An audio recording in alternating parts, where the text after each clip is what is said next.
God is generous to those who are generous.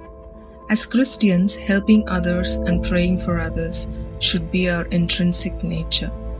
Who is on the other side shouldn't decide our help. Irrespective of who or what they are, if there is any possible way we could help in their time of need, we should definitely be helping them. But if you are unable to help anyone, the best you could do for them is to pray for them wholeheartedly.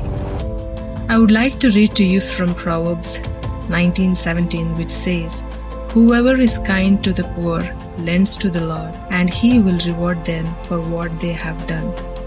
And in Acts 20, we can see Jesus said, "It is more blessed to give than to receive." Yes, receiving is not always a blessing. The joy of giving brings deep sense of humanity and Christianity.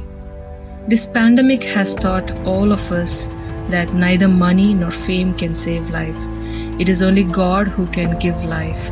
We all should be grateful to God, for we perceived Him as our Lord and Savior. Whether we have treasures or not, we should have God in our life, because in Him alone is life.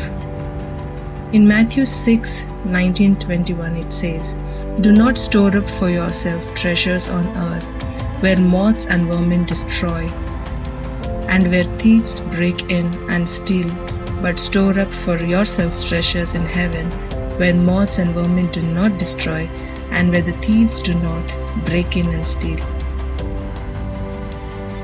By giving to the needy, we please God, and He stores us rewards and treasures for our eternal life. But while you help people, don't see their faces, instead see their hands for their needs. When you do help, hide your face from them and be humble so that they may not laud you with praises.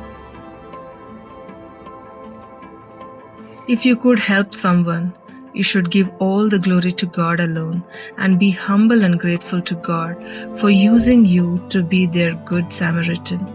You should thank God for giving you the opportunity to be someone's answered prayers, because it is not you or me helping them, it is God who is doing it through us. That's all for today. Thank you for tuning in. God bless you. God be with you. Amen.